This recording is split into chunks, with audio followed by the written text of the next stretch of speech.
Hey, what's up? Zach here, and today I've got the Nike Renew Elevate 3, and these are all the reasons you may or may not want to buy them. Here we go. Now, the biggest selling point of the Renew series in Nike's basketball line is its price point, and there are a lot of places in the shoe where you can tell Nike has cut costs to bring that price down. And I think the place on the shoe that's most evident is in the uppers. And that's not to say the uppers aren't comfortable. I mean, it's a 2-layer woven upper, a lot of padding in there, and they are pretty forgiving. I really had no break-in on these in the upper, and for a Nike shoe in my wide foot, that is saying something. The problem with the uppers, though, is that there's really not a lot of containment there, either sliding front to back or side to side. And I think that lack of containment feeling was most evident on the Shuttle test. It came in at 14.90 seconds, which was all due to the shoe being so streamlined and aerodynamic and fast on the straights. I mean, that time is still pretty average. However, on the turns is where I was really losing the most speed, and that's just because the uppers, I really had no confidence. So whenever I go into turns, I really measured my steps because I was afraid my foot was almost going to rip through the uppers. And that lack of protection in the uppers combined with the pretty cheap shoelaces just kind of gives these uppers the feel of a more budget shoe. The interesting thing about that, though, is if you just look at the upper durability test, the Dremel 10 seconds highest grit sandpaper, it really didn't get through this little drag guard here on the inside of the shoe. So it's not that they're not resistant to abrasion, they're just not resistant to force. But the interesting thing is, when I was looking at the Dremel mark on this, I actually noticed that this rubber piece right here on the outside of the shoe, the glue job is actually starting to come off right here. So just some other areas where it's evident that this shoe just might not have the build quality of some others. Now, getting into the midsole teardown, this is where the shoe actually pleasantly surprised me. If you look here, you have this Renew foam going all the way from the heel all the way to the forefoot. Now, Renew foam is basically Nike React foam without as much of the elastic particles in it. It's just not as responsive as React is, but made of the same eTPU material. Now, as you notice here, there's this black bar of foam right here, and then the EVA underneath of that. So technically, you are getting a 3-layer foam setup here, as well as a pretty stiff shank right underneath the arch of your foot for stress shielding. However, the interesting part of this is how high the stack is in the heel as well as the arch. And what's really weird is that the Strobel board here is really thick. I have not seen a Strobel board this thick in a shoe that actually contributes to a few millimeters of its stack height. The problem is the heel to toe drop, but more importantly, the arch to toe drop is really steep. So your foot is really being propped up from heel to toe. But even with that surprisingly big stack and 3 layers of foam, I only got 34 centimeters on the jump height test. And really the only reason I even got that high off the ground, I think, was just because of this stiff shank right here. That's really the only thing that gave the shoe any bit of snapback. And the reason I think I just didn't get a lot from the foam is it's just not all that responsive. Nike Renew foam just really doesn't have a lot of bounce to it. And the EV layer underneath of it didn't really do much for it either. So it was really just me lugging the shoe up in the air, as well as that shank that was doing all the work there. But moving on to a part of the Renew Elevates I really liked was the outsole tread. It is a really broad radial pattern here in the heel, going into a ripple pattern going around the perimeter, and then another little radial, almost hurricane-like pattern on the inside, or just kind of center of the shoe. And what I liked about that is it gave so many opportunities for grip. Number one, on hardwood courts, but also on slick outdoor courts or gritty asphalt courts. This pattern really melds into the court surface, gives you a lot of surface area contact.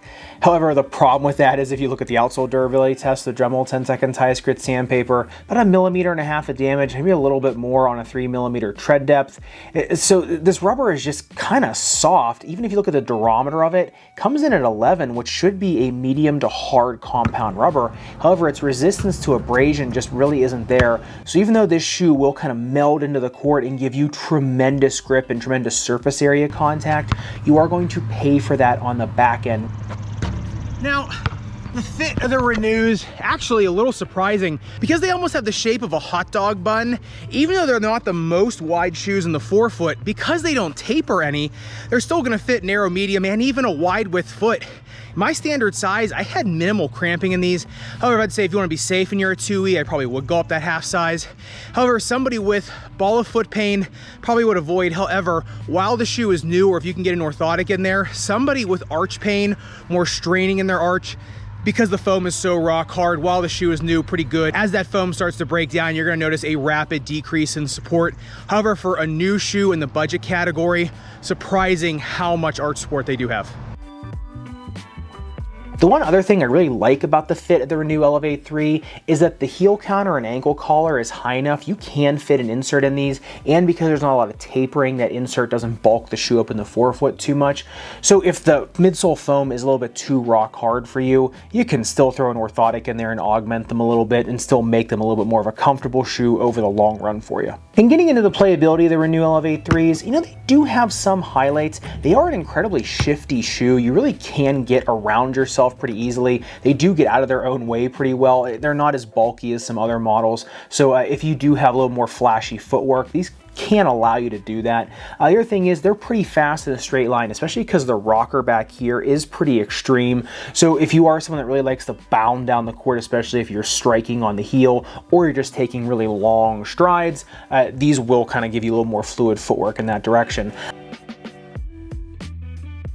I did notice that the lateral flange is pretty aggressive here in the outsole. Now, I did notice that because that foam just isn't all that resistant, I was kind of plowing through that. So these aren't the most stable shoes laterally. And because that heel to toe drop is pretty intense, you know, these aren't going to contain you going forward or side to side. Your foot kind of slides down there like a ski hill. So if you are trying to make any more step back moves or just trying to plant and pivot really hard or try to drive to the net really hard, your toe's going to bang up into the forefoot of the shoe, into the toe box of the shoe. So you can end up with runner's toe or something like that. So in terms of really aggressive side to side movement, or if you're a big center or power forward trying to make moves on the court, I don't really see a place for these. These are more for a lighter weight player, someone who's not going to use these really aggressively, or if they are, doesn't mind banging around in the shoe. Now what I'm noticing after layup and jump shot is this foam is really unforgiving, especially on harder kind of asphalt courts down here. However, even though the foam setup is a little bit unforgiving for jumping, sports where you're staying on the ground or the rubber is staying on the court surface, like tennis and pickleball, these shoes are actually a really nimble budget option for you. A little bit lighter than some other Nike tennis shoes, and they give the same amount of grip on a tennis or pickleball court. They're also a little bit lighter and faster, so if you're not someone with really aggressive side-to-side movement, or someone's playing pickleball more, kind of getting low to the ground more, wanting a little more of that traction, it's actually a pretty good pickup. I think the best way to describe the playability of these is when I was shooting threes from the perimeter and they just felt like absolute bricks on the jump shot. However, they were quick enough and shifty enough for me to get back into position for my own rebounds every time. So they kind of just fill that in-between space that will be good for certain players, but you really got to be the right player in these to find these useful and comfortable over a long period of time. And speaking of playability, if you want to see a deep dive and teardown on one of Nike's most elite playing shoes at the moment, make sure you check out my review and teardown of the KD15 above and subscribe down below. Respect to rubber and foam. See you in the next video.